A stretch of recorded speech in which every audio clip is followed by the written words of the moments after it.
asteartearekin argitaratu du Espainiako estatuko aldizkari ofizialak gorteen desegiteari eta datorren uztailaren 23ko hauteskunde orokorren deialdiari buruzko errege dekretua. Prozesuan, giltzarri da gaurko eguna, 2019ko azaroaren 10ean aukeratutako Kongresua eta Senatua desegin baitira. Bi ganbera horietako kide iraunkorrek soilik eutsi diote jardunari. Gainerako parlamentariek atribuzioak galdu dituzte, soldata eta eskumena barne. Maiatzaren 28koa kolpe handia izan da buruzagi sozialistarentzat. Hala aitortu zuen Sánchezek berak. Sumar plataformako buru Yolanda Díazek berretsi zuen irabaztera irtengo direla eta aurre egingo diotela Feijóoren Espainia beltzari. Bestaldetik, Arnaldo Otegi Bilduko koordinatzaileak esan zuen koalizioa prest dagoela eta Bilduren boto antifasista erabakigarria izango dela. Aldiz, Aitor Esteban, EAJaren Kongresuko eledunaren ustez, deialdi hori ez da onuragarria jendearentzat,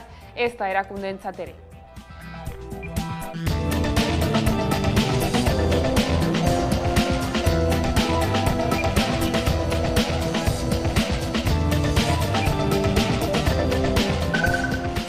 Gabon, jakina zen hauteskunde zikloaren egutegia. Udal eta foru hauteskunden ondoren izango dira Espainiako gortetakoak eta datorren urtean Eusko Legebiltzarrekoak, baina Pedro Sánchez Espainiako gobernuburuak sorpresa eman zuen atzo, bozketa udazkenetik uztailaren 23ra aurreratuta. Egutegia egokituta, Iñigo Urkullu Jaurlaritzako lehendakariari galdetu diote, berak ere asmorik izan dezakeen legealdia dagokion baino arinago amaitzeko eta hauteskundeak aurreratzeko. Ezetz erantzun du. Nik ez dudalako pentsatu hauteskunde autonomikoak aurreratzea edo hauteskunde autonomikoen deialdia egitea, beraz ez dago zertaz hitz egiterik inorekin, ez baldin bada nik horren aukera bat izan nezakelarik horretaz pentsatzen egongo nintzen, baina ez dut inoiz horretaz pentsatu. Gure egitasmoa daukagu, gure egutegia daukagu, bai lege egitasmoa, bai gobernu programaren egitasmoa, bai lege asmoen egutegi bat daukagu, gustatuko litzaidake normaltasunez jorratu egin alizatea Eusko Legebiltzarraren den egutegian. Euskal Herriko udal eta foru hauteskundei lotuta, Bilduk 4 herrialdeetan egin du gora eta alkatetza garrantzitsuak eskuratu ditu edo eskuratzear da une honetan. Iker Casanovak Bilduren Bizkaiko aldun gaiak, Bizkaian loturiko emaitzen inguruko balorazioa egin du. Bilduk esan dezakela alternatiba garela Bizkaian, gobernu alternatiba garela, eta sinesgarritasuna eta zilegitasuna daukagula Bizkaian horrela aurkezteko gure burua, alternatiba bezala. Eta ez dakigu, ez gaude seguru, baina uste dugu berria ez den alderdi batek inoiz izan duen hazkunderik handiena izan daitekela, 150 igo garelako 100etan. Hau ez da abagune kontu bat, hau ez da gauza izolatu bat, gure ustez hau da tendentzia bat, Bizkaian joera oso egonkortuta, hau ez dago lotuta abstentzioarekin, abstentzioa egonda Euskal Herria Bilduk bozka kopurua igo da, hau da joera baten isla. Eta municipalei buruz hitz egiten, esan behar dugu, Euskal Herria Bilduk Bizkaiko 40 herrietan irabazi duela. Eta hori izan dela, neurri handi batean, ondo egindako gestio bati saria.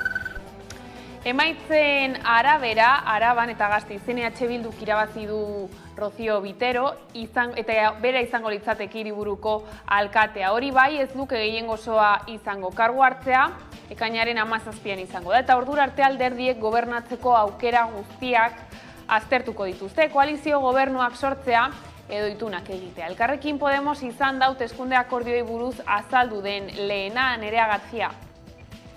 Elkarrekin alderdiak iragarri du prest dagoela Gasteizen eta Araban lehen koalizio gobernu progresista aurrera ateratzeko. Hau da, Bildu eta PSE alderdiekin akordioetara iristeko. Hala ere, EAJarekin ez du akordiorik aurre ikusten. Hori bai, marra gorri batzuk markatu dituzte gobernu posibleak babestekotan. Ez diegu egingo herritar guztien onurako badira eta laburbilduz esan dezaket gure eskakizunak etxebizitzaren arloan errenta jartzen diren etxebizitza publikoaren kopurua handitzea eta herritarrek eskura izan dezaten etxebizitza duin bat dela, ingurumenaren arloan itun bat zigilatu nahi dugula Gardelegiko zabortegian amiantoa eta hondakin arriskutsuak debekatzeko, Gasteizko antolamenduan hegoaldeko saihesbidea betirako gaitzetsi egin behar dugula, ez baitu horko zirkulazio bat ere konpontzen, eta hegalak ematen diolako eraikuntzako interesei. Ertzaintzak urtarriletik zekien herenegun Gasteizen 32 urteko emakumea ustez hil zuen gizonezkoa urruntze agindua urratzen ari zela, eta herrialde katalanetako epaitegi batek muturreko arriskuko babesa ezarria ziola biktimari. Hala ere, ez zuen atxilotua erasotzailea eta ez zuen emakumea babesteko neurri berezirik hartu genero indarkeriaren aurkako protokoloek esartzen duten moduan. Nerea García. Ustezko hiltzailea hurrengo egunotan edo orduotan epaituko dute. Astelehen honetan Josu Erkorekak segurtasun sailburuak presazko agerraldia eskaini zuen. Sailburuak azaldu zuen ertzaintza emakumearen kasua aztertzen ari zela eta biktimak ez zuela bere burua arriskuan ikusten eta urruntze agindua kendu nahi zuela. Clara Campoamor elkarteak berriz salatu duenez, indarkeria matxista kasuetan horrelako erabakiak ondo aztertu behar dira, biktima egoera zaurgarri batean egon daitekeelako. Eta Bizkaiko Garraio Partzuergoaren Kontseilu Nagusiak erabaki du urtea amaitu arte luzatze aldi baterako garraio eta kreditrans tituluen prezioetan 2022ko ekainetik aplikatzen den 40% murrizketa. Tarifen murrizketa ZTBren aldi baterako titulu guztietan aplikatuko da, baita kreditrans eta giza partzuergoa tituluetan ere, baina ez noizbehinkako tituluetan. Erabaki horretatik kanpo geratzen baitira, Bizkaiko Garraio Partzuergoak prentsa ohar baten bidez jakinarazi duenez.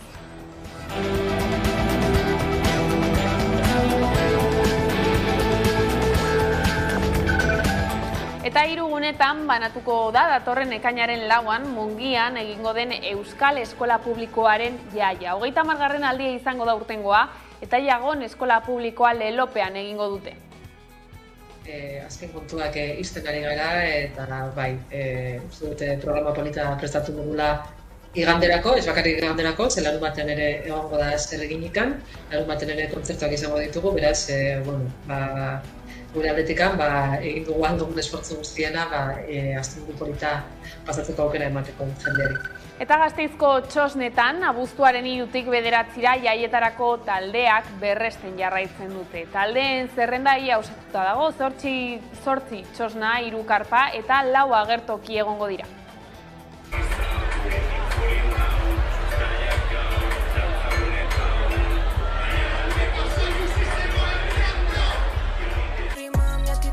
Clara, mi pose fina. Ellos no sueltan barra, me quito rata atención.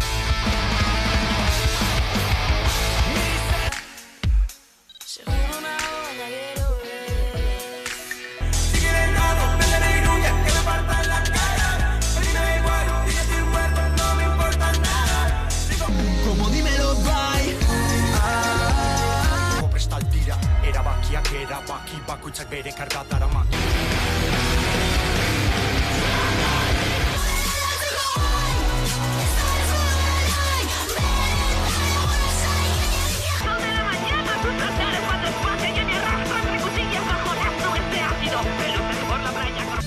Violento, compromiso, soy Angela Davis, llamando más. No te quieren en su mundo ideal, gana los productivos sometidos. Ontzea lortu bitartean, segi dezagun dantzan, segi dezagun. Arren gustura enlekue, Askarixe olimpiadak eta giro zanue, lanerako prestetorri.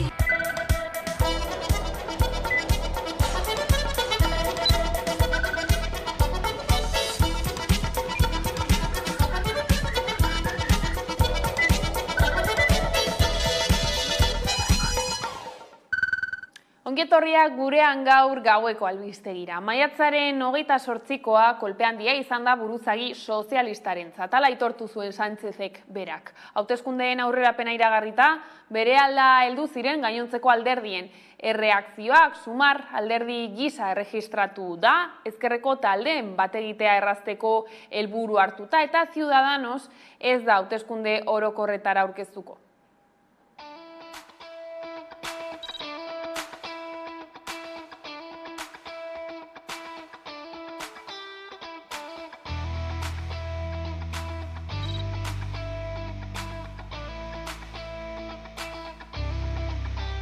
La convocatoria formal de las elecciones aparecerá publicada mañana, martes, en el Boletín Oficial del Estado, de forma que los comicios se celebrarán el domingo 23 de julio, de acuerdo con los plazos que establece la ley.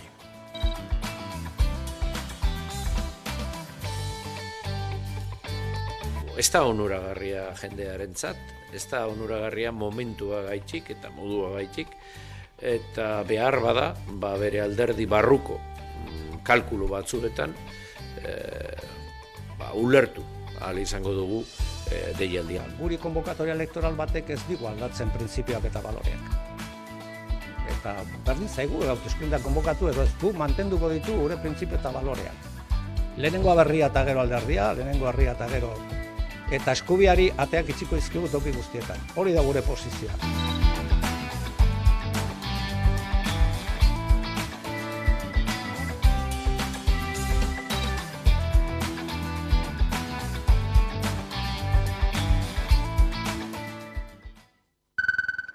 Eta gaurtik hasita uztailaren 23an izango diren hauteskunde orokorroterako posta bidezko botoa emateko eskaera egin daiteke jada. Hauteskunde hitzordua aurreratzeko errege dekretua estatuko aldizkari ofizialean argitaratu ondoren. Uztailaren 13 arte egin daiteke eskaera korreozen.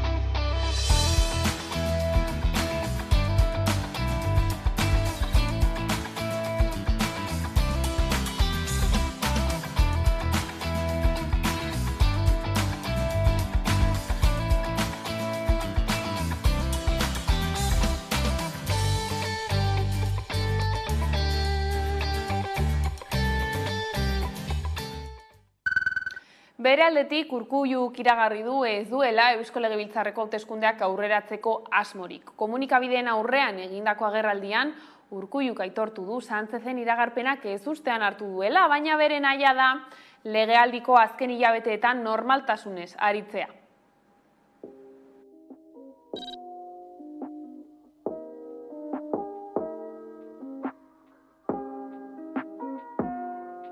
Nik ez dudalako pentsatu hauteskunde autonomikoak aurreratzea edo hauteskunde autonomikoen deialdia egitea, beraz ez dago zertaz hitz egiterik inorekin, ez baldin bada nik horren aukera bat izan nezakelarik horretaz pentsatzen egongo nintzenik, baina ez dut inoiz horretaz pentsatu. Gure egitasmoa daukagu, gure egutegia daukagu, bai lege egitasmoa, bai gobernu programaren egitasmoa, bai lege asmoen egutegi bat daukagu. Gustatuko litzaidake normaltasunez jorratu egin ahal izatea Eusko Legebiltzarraren den egutegian.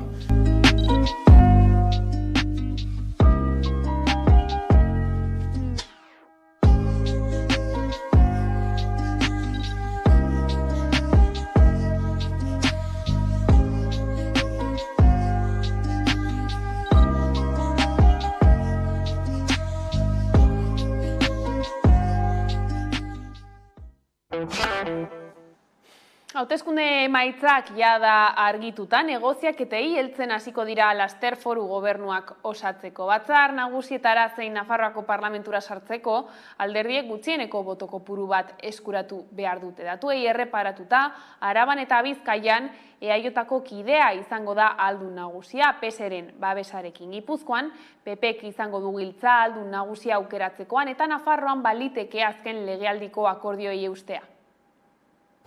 Hauteskundetako emaitzen zenbaketa amaitu da, baina Araba, Bizkaia eta Gipuzkoako batzar nagusiak eta Nafarroako parlamentua oraindik osatzeke daude. Datozen egun eta asteetan alderdiak elkartu beharko dira eta ikusiko da ea akordioren batera iristen diren. Jokoa izango da euren artean, momentu aurreikuspenen arabera nahiko parakatuta dagoela dirudi, batez ere Gipuzkoan eta Nafarroan, baina oraindik ez dago ezer argi eta ikusi beharko da zer gertatzen den.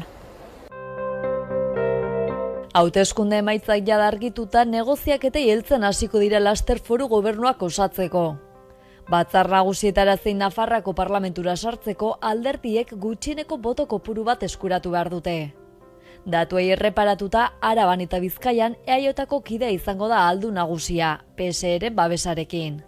Araban EAJak eta PSek bat eginda, Ramiro González jeltzaleak jarraituko du agintemakila izaten. Bizkaian berriz EAJak ez du lortu gehiengo osoa, 5 puntu egin du behera, baina ziurtatua du ahaldun nagusi kargua, bakarrik edo ziurrenik PSeren babesarekin. Elisabete Etxanobek hartuko du Unai Rementeriaren kargua. Gipuzkoan PPek izango du giltza gobernu osaketari dagokionez. Izan ere EH Bildu, Elkarrekin Podemosek eta EAJ PSek 24 eserleku dituzte. EAJak foru gobernuari eusteko PPren babesa beharko luke, beti ere PSren babesa mantenduz.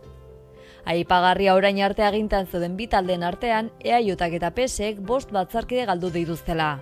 Oraindik ez dago ezer itxita, eta Maialen Iriarte koalizio abertzalearen ahaldun gaiak balituzke aukerak ahaldun nagusi izateko.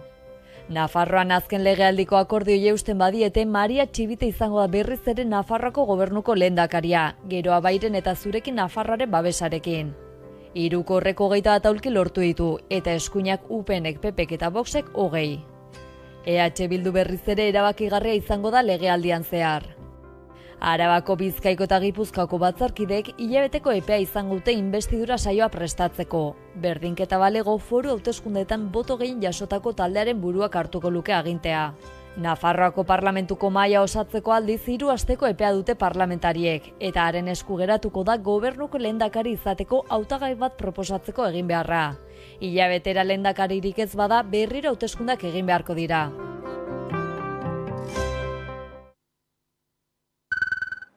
Eta akordioez ari garela, Iraia Oiarzabalek Gipuzkoako akordioi buruz hitz egin du entzun. Zenbakiak ateraz gero, Eusko Alderdi Jeltzaleak PSeren babesez gain, aliantza hori mantenduko dela ontzat hartuta, PPren babesa ere beharko luke, eta hor galdera da ea indar bozkatuena Euskal Herria Bildu izanik, ea Eusko Alderdi Jeltzaleak bere hautagaitza aurkeztu eta eskuinaren bozkak onartuko ote lituzkeen, ez? Batik bate, horrek ireki dezakeen eszenazokiari begira, kontutan izan da ere Espainiar Estatuko hauteskundeak ate joka ditugula eta horrek suposatu dezakeen mugimendu garrantzitsuarengan, ez? Nik uste dute hor baloratu beharko duela EAJak zer egiten duen, babes gehien lortu duen alderdiari bere bidea egiten uzten dion, edo azken finean eskuinari eskua hartuta hori oztopatzen saiatzen den. Datu historikoak izan direla, nabarmendu du Juan Carlos Izagirrek Donostian egindako agerraldian. Izagirrek eta hautetxiak izan diren 7 hautagaiek agerraldia egin dute gaurkoan Donostiak udalean. Guztira, 23.387 boto jaso dituzte Donostian, 2019an baino 15% gehiago. Egunon eskerrik asko, denoi etortzatik, eta gaurko agerraldia hasi beharko genuke eskerrak ematen, bere konfiantza erakutsi dute Donostia guztiei EH Bildurenak. Emaitzak historikoak izan dira. Sekulan EH Bilduk ez du horrelako emaitza bat eduki Donostian eta lortu ditu 23.387 boto. Hauek dira, orain dela 4 urte baino, 3.000 bozka gehiago. Honek suposatzen du 15% egin dugula gora. 6 zinegotzitik, 8 zinegotzira pasagea, mezua ulertu dute, EH Bilduk erabazitakoa, eta nik uste emaitza hauek badiala fruitu, bai mezu hori ondo zabaldu deulako, eta baita ere azkeneko urtetan EH Bildu taldeak egindako lana auzo guztietan. Bizkaian ere EH Bildu alternatiba da eta lurraldean sinesgarritasuna duela adierazi du Iker Casanova alderdiko Bizkaiko Foru Aldundiko hautagaiak. EH Bilduk Bizkaian 17.000 bozka gehiago lortu ditu eta koalizioaren ustez horrek esan nahi du abstentzioa diferentziala izan dela. Bizkaian ere EH Bildu alternatiba da eta lurraldean sinesgarritasuna zein zilegitasuna duela koalizioak adierazi du Iker Casanova alderdiko Bizkaiko Foru Aldundiko hautagaiak. Herria Bilduk esan dezakela alternatiba garela Bizkaian, gobernu alternatiba garela, eta sinesgarritasuna eta zilegitasuna daukagula Bizkaian horrela aurkezteko gure burua, alternatiba bezala. Jarritako helburua lortzea ez ezik, aurrikustakoa baino hobeagoa ere izan dela aitortu du. Bizkaiko batzar nagusietan ordezkarien kopurua igo da, 150 alegia.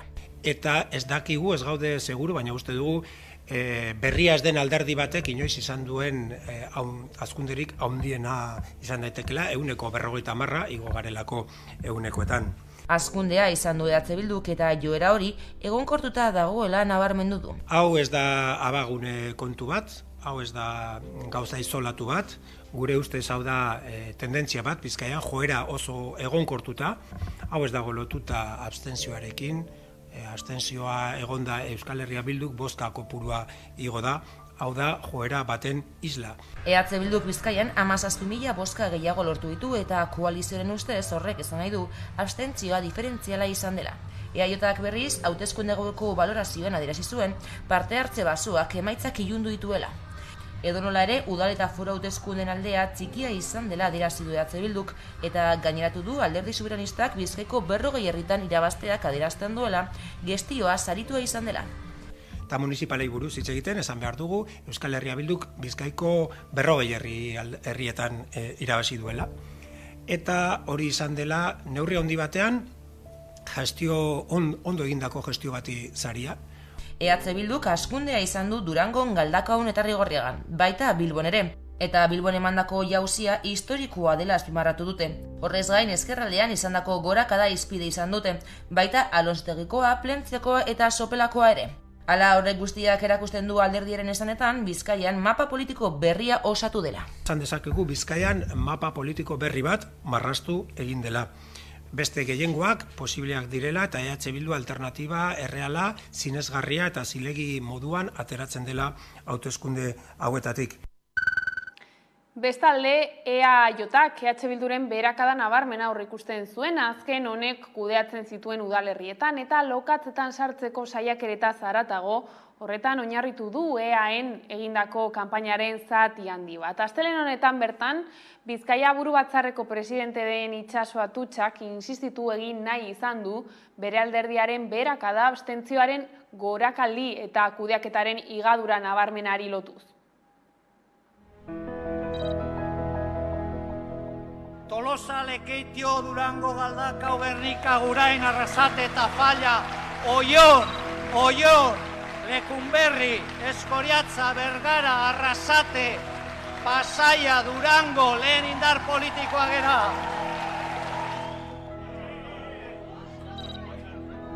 Emaitzak oso onak direz, ikusten dugu zelan herriak babestu indaben, 4 urteetan indako lana.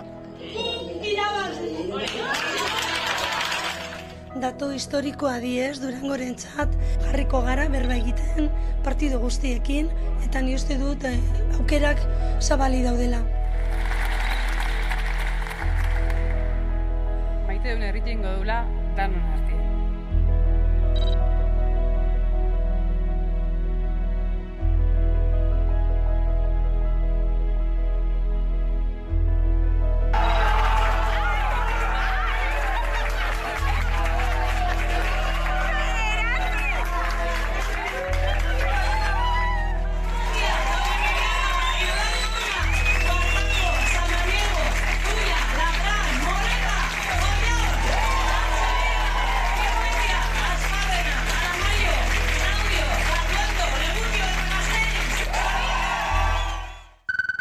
EAJaren plaza garrantzitsuenetako bat izan da Hondarribia Gipuzkoan. 10 aldiak egin dituzte agintean eta aldaketa heldu da Abotzanitz herri plataformak 7 zinegotzi lortu ditu, EH Bilduk aurre zituen biei eutsi die, eta gobernu aldaketarako bidea eman du orain horrek. Aldaketak halaber ikuskera berria emango du udal gobernura lehen aldiz, alardearen auziaren inguruan. Hauteskunde hauek zenbait aldaketa ekarri dituzte eta datozen asteetan egingo diren negoziaketek ere zeresana izango dute. Ikusi dugu dagoeneko Gipuzkoako mapan EH Bildu dela lehen indarra, bai batzar nagusietan baita udalerritan oro har. Bada Hondarribiaren kasua ere esanguratsua da, azken hamarkadan EAJ egonda agintean, baina tradizio hori hautsi eta 17 eserlekutatik 7 eskuratu ditu Abotzanitz herri plataformak. EH Bilduk aurre zituen biei eutsi die eta gobernu aldaketa ahalbidetuko du orain horrek. Bada bete-betean eragina izango du alardean aldaketa horrek. Abotzanitzek helburuen artean du alarde publikoa lortzeko urratsak eginez joatea adostasuna ardatz hartuta. EH Bilduk esan du biden lagun izango duela. Orain dela 26 urte sortua da gatazka, Andriek lehen aldiz herriko desfilen parte hartzeko eskea egin zutenetik. Baina jeltzaleek inoiz ez dute herrian aldarri parekidea babestera egin. Abotzanitz bera alardeen auziaren ertz ugarin erakusgarri da. Ezkerra Abertzalean aldarri parekidearen inguruan zeuden desadostasunek eragina izan zuten 2015 taldea sortzeko urratsetan. Baina EAJak ez bezala ez dute inoiz arbuiatu autu parekidea. Jaizkibel konpainiako kideek alarde parekidekoek maiz adierazi dute aterik ez diela ireki udalak eta aurrera egiteko biderik ere ez diela arraztu inoiz. Orain badirudi gauzak aldatuko direla datorren irailaren 8ko alardeari begira. Abotzanitzek hauteskunde hauetan 2834 boto lortu ditu, aurreko bozetan baino 1000 gehiago ia. 3 zinegotzitik 7 igaroko dira. EAJak aldiz jaitsiera nabarmena izan du, 3882 boto jaso zituen aurreko hauteskundeetan eta 2786 orain. 9 zinegotzi zituen eta orain 7. Udalaren orain arteko egiteko moduekin desadostasuna azaldu du Abotzanitzek eta aldaketa nahi du. Eta Nafarroan txibite geroa bai eta zurekin Nafarroa indar politikoekin harremanetan jarri da gobernua osatzeko. Bere aldetik Asironek indar aurrerakoi bozkatuen alkatetzara eramaten ez duten bideak baztertu ditu. Saizek ez ditu babestuko ez UPN ez EH Bildu eta alkate izateko aurkeztuko du bere burua. Geroa baik 2 eserleku galdu ditu parlamentuan. Eta hauteskunde gauaren bestondoarekin Uxue Barkosek adierazpenak egin ditu. No surge la formación de un gobierno de manera precipitada, de ninguna de las maneras, pero evidentemente sí es absolutamente esencial conocer cuanto antes la decisión de las formaciones políticas concernidas en torno a un gobierno progresista y plural, clarísimamente. Bai parlamentu eta baita udaleko kartak mahai gainean dira. Izan ere, bietan UPN eserleku gehien lortu dituen alderdia bada ere, PSNren laguntza behar du. Gauza bera, pasten zaio EH Bilduri. PSNren laguntza beharko du, alkatetza edo parlamenturako. Pilota PSNren teilatuan dago beraz. Zer eginen du oraingoan? Aintzineko legealdian bezala eskuinarekin elkarrekin joan, edo abertzalekin negoziaketak egin 2015an bezala. Pastelari goxokia puntan paratzeko, Pedro Sánchezek Espainiako hauteskundeak aintzineratu ditu. Eskuinaren gorakadari balazak paratu asmoz. Y lógicamente, en un escenario que no era previsible anoche, como el que ahora tenemos encima de la mesa, con una pre-campaña que todos sabemos va a alterar sin ninguna duda los mensajes en el conjunto de la política estatal, lo que nos preocupa efectivamente es que esa dilación llame a no llegar a buen puerto, pero sobre todo a no asumir los compromisos adquiridos. Ese es el temor. Negoziaketa asteberoak hortaz gainean ditugunak. Hori gutxi balitz, Espainiako hauteskunde kanpaina San Fermin bete-betean hasiko da. Eta Gasteizen hauteskunde emaitzak eta alderdi politikoen arteko paktuak aztertu ditu Iñaki Iriondo Garako kazetariak. Iriondok azpimarratu du EH Bilduk Gasteizko 12 auzotan irabazi duela, PSek 7tan, PPek 6tan eta EAJak auzo bakarrean. PPek esan du bere bozkak emango ditula Rocío Vitero alkatesa ez izateko, utzi du ere alde batetik negoziatu behar duela, baina hori argi dago. Orain erabakia da, PSek bere hautagaia alkatetzarako egunean agertzen duen ala ez, eta EAJak zer egiten duen. Marotoren ekipoan zegoen pertsona batekin apoiatzea EH Bilduri lehen postu hori kentzeko. Eta kontsumo gaien prezioen garestitzea moteldu eginda maiatzean Espainian, herrialdeko KPIaren datu aurreratuak erakusten duenez. 9/10 jaitsita, 2021eko uztailaz geroztiko maila apalenean kokatu da urtearteko inflazioa 3,2an. Indizea beherantz bultzatu dutenak batez ere argindarraren eta erregaien salneurriak izan dira. Iaz, biak asko garestitu baitziren. Ineren arabera, elikagaiek ere izan dute eragina inflazioaren apaltzean, haien prezioak ez duelako iazko maiatzean bezain beste gora egin. Maiatzean, berantz egin arren oso goian jarraitzen duena azpiko inflazioa da, erregaiak eta elikagai freskoak kontuan hartzen ez dituena.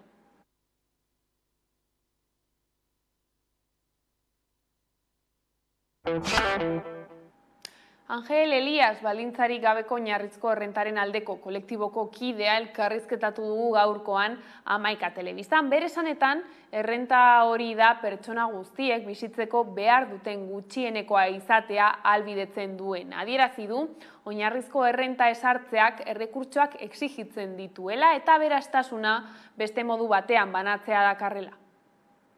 Bueno, izena nolabait adierazten digunez, oinarrizko errenta suposatzen da, behar den gutxiengo dirua, gutariko bakoitzak behar diren baliabideekin kontatzeko, bere bizimodu propioa lortzeko.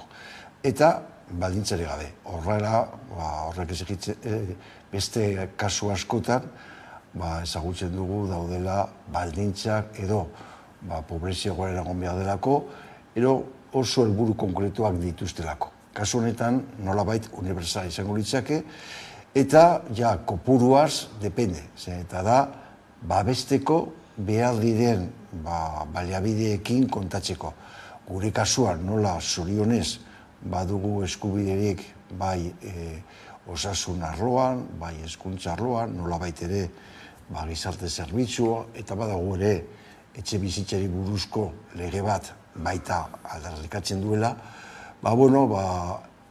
konkretoki iazko proposamenan guk adierazi genuen bederatziehun guztion gutariko bakoitzarentzat, egia da, 15 eta 17 urteetan zeuden pertsonentzat zertxo gutxiago, erdia, eta 14 baino gutxiago pertsonentzat 130. Beraz, pentsatzen genuen diru kopuru horiekin kontuan izanik gure kasuan ditugun beste eskubide eta guk espreski adierazten genuen kopuru horiak konpatible zirela etxe bizitza lortzeko gaur egun ditugun diru laguntzekin.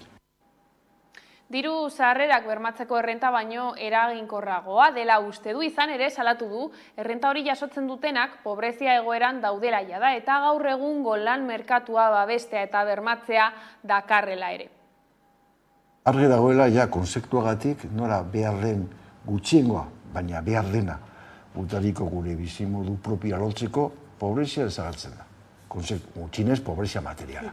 Hitz egiten garen, baliabide materialekin gero jakindakigu badago beste faktoriak desberdinak. Baina ekonomiko mailan pobrezia automatikoki desagertzen da.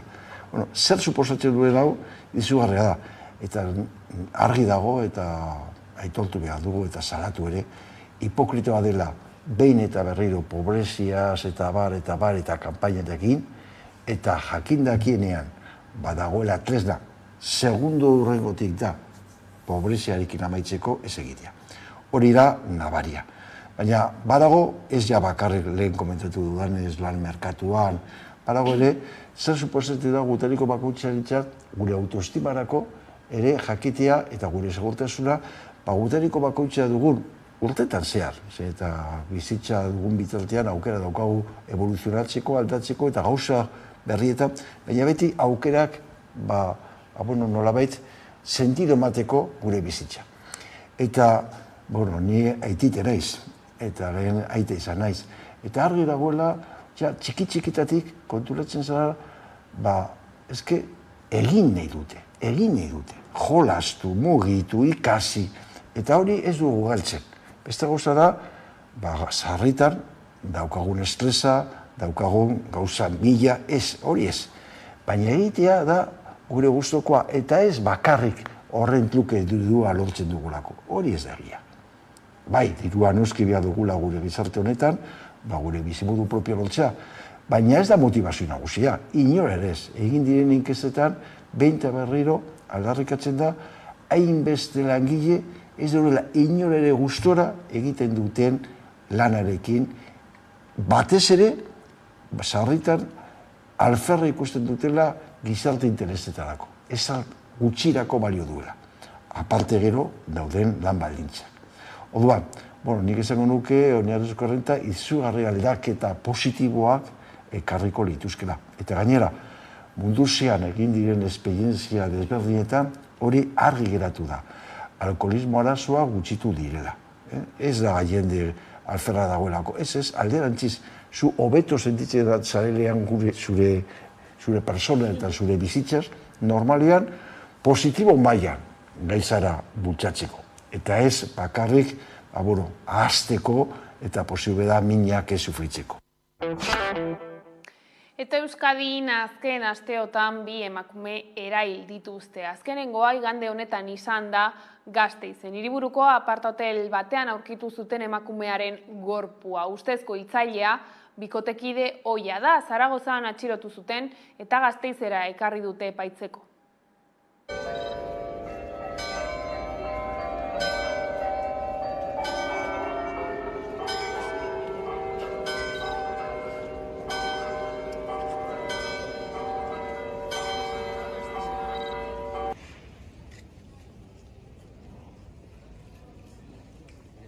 Bere ikerketa egin du, emakumearekin egon da, azterketa egin du, emakumearen lekukoa jaso ditu denak, eta horren inguruan bere ebaluazioa egiten zegoen. Gauza bat, horrek ematen duen informazio guztia balorazioa egiteko, eta beste bat, Espainiako poliziak ematen zuena, eta horren inguruko kontraste bat egin behar zen, gero erabakiak hartzeko, eta bere kasuan, hemen ere arrisku propioaren ebaluazioa egin alizateko, eta horren araberako neurri guztiak hartu alizateko.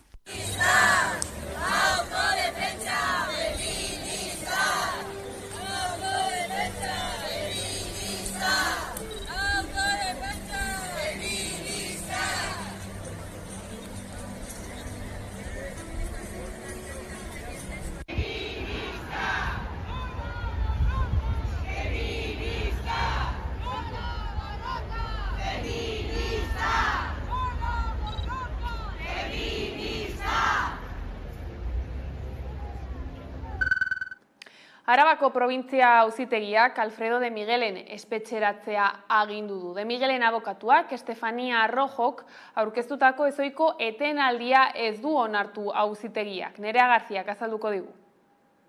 De Miguel auziko zigortuak behin eta berriz saiatu dira espetxeratzea atzeratzen, eta momentu soilik Xavier Sánchez Robles da kartzelan sartu den bakarra. Azken hilabeteotan De Miguel, Otxandiano eta Esteban zigortuek ezoiko etenaldia eskatu dute. Hala ere, Arabako aldunoiaren eskaerak ez du aurrera egin eta auzitegiak agindu du De Migueleren espetxeratzea. Arabako probintzia auzitegiak Alfredo de Miguelek aurkeztutako azken indultua gaitzetzi ostean, ahaldun-ohiak espetxea saiesteko azken aukera agortu zuen, ezoiko etenaldiaren eskaera. Hau da, osasun arrazoiengatik edo espetxe araudian ezarritako beste arrazoi batzuengatik espetxean ezartzea. Hauteskunde gauaren ostean eta EAJak izan zuen beherakadaren ostean, Arabako auzitegiak Alfredo de Miguelen espetxeratzea agindu du. Elena Cabrero, Francisco García Romo eta Ana Jesus Zulo eta magistratuek astelehen honetan iragarri dute egindako eskaera ez dela onartuko eta espetxe zigorra bete beharko duela. Azaldu dutenez, aztoramendu sozial sortu du tramak, eta gainera egotzi zizkioten delitu guztiak aintzat hartuta, espetxe zigorra 2 urte baino gehiagokoa da. Orain De Miguelek 3 eguneko epea du errekurtsoa aurkezteko eta espetxeratzea gehiago atzeratzeko. Epe horren ondoren 10 baliodun egun izango ditu espetxean sartzeko, eta prozesua berak jarraitzen ez badu poliziak atxilotu egingo du. Bestalde, Aitor Esteban eta Koldo Otzandianoaren eskaerak ere aztertzeke daude, eta osasun azterketa baten zain daude. Momentu soilik Xavier Sánchez Robles, Eusko Jaurlaritzako Gazteria Zerbitzuaren zuzendarioia, da kartzelan sartu den bakarra.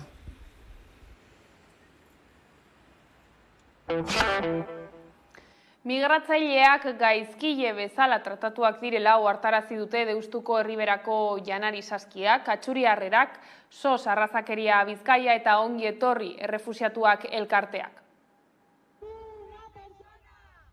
Migratzaileek jasaten duten tratua salatu dute Bilbon. Migratzaileak gaizkile bezala tratatuak direla ohartarazi dute Deustuko Erriberako janari saskiak, Atxuriarrerak, SOS Arrazakeria Bizkaia eta Ongi Etorri errefuxiatuak elkarteek. Eta hori salatzeko protesta egin zuten astelehenean Deustuko Franklin Geri zubian. Zehazki poliziaren indarkeria eta arrazakeria gaitzesteko eta herritar guztiek etxebizterako eskubidea dutela defendatzeko. Bestalde, Erriberako gertakariaz gain 7 kaleetan ere, udaltzaingoak beste 8 migratzaile etxetik atera zituela, hau da, kale gorrian utzi zituela, ohartarazi dute taldeek. Eta afera horri aurre egiteko erakunde publikoek duten erantzunkizuna ere nabarmendu dute. Izan ere, euren ustez, instituzioek baliabideak badituzte, hala zaurgarriak diren horiek zaintzeko eta horien alde politika eraginkorrak martzan jartzeko exigitu diete erakundei. Gurea den gai bati helduko diogu orain, izan ere jakina da korrika euskaldunak aktibatzeko eta ahalduntzeko tresna bat dela, baina orain zientziak frogatu egin du. EHU Euskal Herriko Unibertsitateko Gizarte Psikologia CCE ikerketa taldeak zientifikoki egiaztatu du korrikan parte hartzeak eragin psikologiko positiboak dituela gizarte ongizatean eta ahalduntze kolektiboan.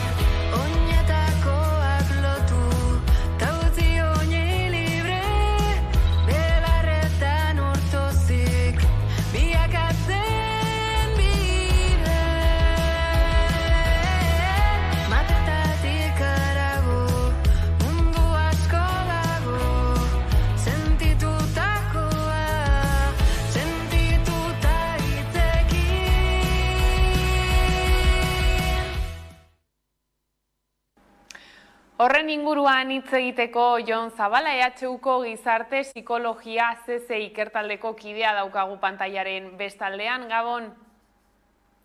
Gabon, kaixo, miran. Emil Durkheim, soziologo aintzindariaren teoria bat baieztatu duzue. Zein da teoria hori eta nola aplikatu duzue korrikari buruzko ikerketara? Bai, baieztatu hitza oso potola izaten da, eta gustatzen zaigu saiestea hitz hori, baina bai esan dezakegu zantzu importanteak aurkitu ditugula teoria hori baieztatzeko, ez? Laburbilduz, Durkheimek zioena zen, erritu kolektiboak fenomeno oso garrantzitsuak zirela gizarte baten kohesiorako eta baita biztanleriaren osasun psikologikoarako ere bai, ez? Eta hori, aipatzen zuen, aldizka ospatzen ditugu erritu kolektibo hauek, pertsonak nolabait eraberrituta sentiarazten dituztela, ez? Hau da, sozialki integratuago sentiarazten da jendea, erritu kolektibo hauetan parte hartu ondoren, eta beraien bizitza individualetara itzultzen dira nolabait eraberriturik, ez? Bai maila individualean eta baita maila kolektiboan ere bai. Eta, bereziki Durkheimek azpimarratzen zuen fenomeno hori garrantzitsuena erritu kolektiboetan zen eferbesentzia kolektiboa. Eferbesentzia kolektiboa da, parte hartzaileen arteko interakzio emozionalaren bitartez, gertatzen den bateratasun emozional hori, ez? Eta bateratasun emozional horrek azalduko lituzkela erritu kolektiboetan parte hartzearen ondorio psikologiko positiboak. Eta, hau egiaztatzeko, prozesua oso luzea izan da berez hamarkadetako ikerketan kontu bat da, baina nolabait iritsi ginen puntu batetara, niri iruditu zitzen korrika erritu kolektibo oso aproposa zela teoria hori egiaztatzeko, ez? Eta orduan, diseinatu genuen ikerketa longitudinal bat, hau da, datuak 3 alditan jaso genituen, korrikan parte hartu aurretik, parte hartu eta berehala, eta handik 6-7 astetara, ez? Eta, modu honetan, izan dugu ikusi, korrikan parte hartzeak bai dituela, Durkheimiek azpimarratzen zituen eragin psikologiko positibo horiek, eta gainera, hori ez zela gertatzen parte hartzeagatik soilik, baizik eta parte hartzerako garaian sentitzen zen eferbesentzia kolektiboaren bitartez azaltzen zirela, ez? Hau da, bateratasun emozional horren ondorio direla eragin psikologiko positibo horiek. Eta nolakoa izan da hartu duzuen lagin, ez dakit, adin tarte zehatz batekoa izan den, emakume, gizon, ez dakit, nolakoa izan da hori? Berez, baldintza bakarra, bi baldintza ziren, 18 urtetik gorako pertsonak izatea eta korrikan parte hartzeko asmoa zuten pertsonak izatea. Besterik gabe. Egia da, emakumeen artean, ohikoa izaten da gainera, parte hartzea handiagoa izan dela. Laginaren 160 emakumea da eta 140 inguru gizonezkoa. Horien artean dugu 18 eta 13 urte bitarteko jendea, gehienak euskaldunak eta gainerakoak euskaltzaleak izango dugu. Argi dago orduan korrika esperientzia oso berezia dela, ez dakit dagoen modurik alduntze edo sentsazio hori gure egunerokotasunean lortzeko, aukerarik aldago? Kontuan hartuta erritu kolektibo hauek eta bereziki korrika ezoiko esperientzia emozionalak direla, nik esango nuke ez, egunerokotasunean ez ditugu mota-botako esperientziak bizitzen, horregatik dira garrantzitsuak erritu kolektiboak ez, aldizka hauek ospatzea garrantzitsua da. Ez baldin bada, egunerokotasun hortatik aldentzen garela eta, korrikako sentsazioak simulatuko lituzken beste estimulu batzuk jasoko ez bagenitu, ez? Ez dakit, igual ikusentzunezko batzuk, edo bizitako esperientzia hori horren gainean hausnarketa bat egitean, edo lagunekin elkarrizketa bat izatean guzti horren inguruan, ez? Alduntzearen kasuan, nik esango nuke euskaldunok orokorrean badugula alduntze kolektibo handi bat, sentsazio hori handia da, korrikak oraindik denbora batez, aunque sea, gutxienez, areagotzen du. Baina, funtsian uste dut, egunerokotasunean, ez bada egunerokotasunetik ateratzen gaituen beste estimulu batzuk jasotzen, ez baditu estimulu hori jasotzen ez dut posible denik. Eta Durkheimien teoria hori esparru gehiagotan aplikatu dezakegu? Bai, korrika izan zen, aproposa, teoria hori bai estatzeko, baina, bada ikerketa oparo, aipatzen dituna, gainerako erritu kolektibo guztiak, ez? Oda, gure esparruan, erritu kolektiboak kontsidatu ditzazkegu, bateratasun emozional hori bizitzen diren edozein erritu kolektibo. Hau da, lagunekin kafe bat hartzetik, familiarekin bazkariak egitera, ospakizunak ospatzera, edo korrika bezalako erritu kolektibo masiboak ere aintzakotzat hartu beharko lirateke. Lagunekin hartzen ditugun poteak eta guzti horiek ere oso garrantzitsuak dira gure osasun psikologikorako. Jon, oso interesgarria kontatu diguzun guztia, mila esker gurekin egoteagatik gaurkoan. Mila esker zuei, gero arte. Eta gaiza aldatuta datorren igandean, ekainaren 4ean Mungian, Euskal Eskola Publikoaren jaia ospatuko da, 3 guneetan banatuko da eta zaintza jarriko dute erdigunean.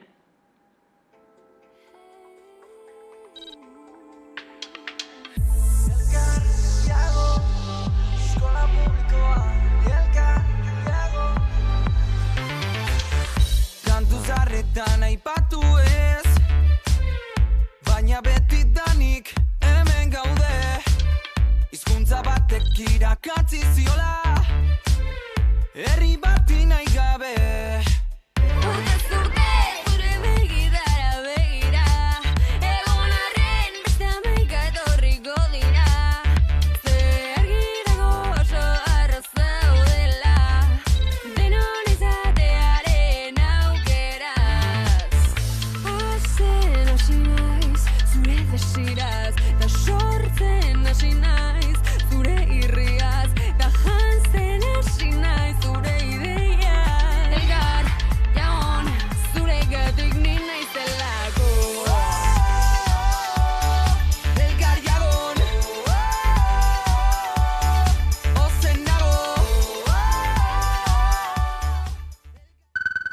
Eta Korterraza, Gasteizko eta Arabako Aire Zabaleko film laburren jaialdia ospatuko da uztailaren 20tik 22ra. Korterrazak 3 proiekzio jardunaldi eta 6 kontzertu eskainiko ditu jaialdiaren 3 egunetan. Arteun Museoaren kanpoaldean gainera, jaialdiak Arabako lurraldea zeharkatuko du ekaineko azken asteburutik irailaren hasierara arte guztira, 1123 obra aurkeztuko dira.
Eta gaur gaueko 10etan geltokia saioko atal berri bat egongo da ikusgai 11 telebistan. Ikus dezagun aurrerapen bat. Gaurko geltokian kontsumo taldeetaz arituko gara. Kontsumitzailea eta ekoizlearen artean sustatzen den kontsumo eredu iraunkor eta duin eta jasangarri batetaz alegia. Alternatiba interesgarria gaur egungo kontsumo eredu suntsigarrien aurrean. Horretarako proiektu interesgarri bat ezagutuko dugu erreportaje bidez. Gainera, solasaldi interesgarri batera gonbidatuak ekarriko ditugu gaiaz aritzeko. Eta azkenik beti bezala errezeta goxo bat prestatuko dizuegu. Ongi etorri ikusentzule, denon topaleku den geltoki honetara.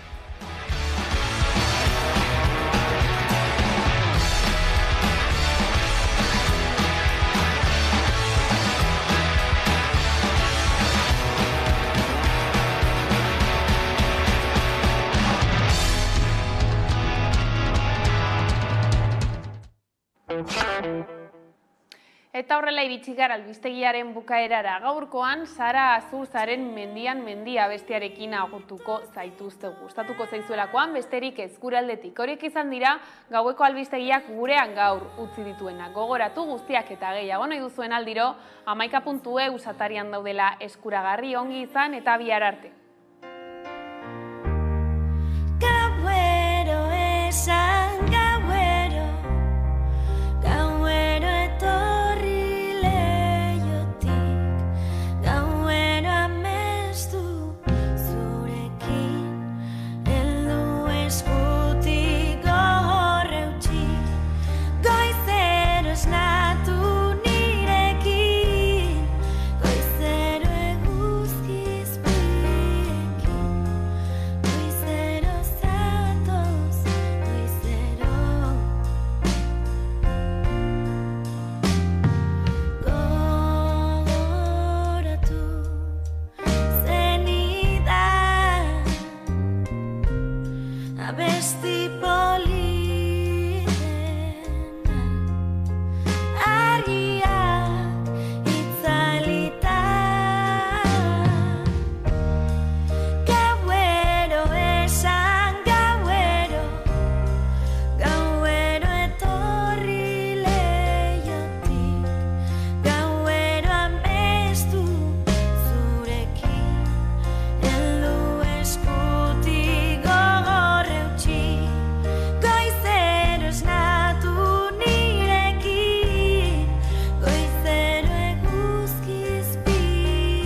Badira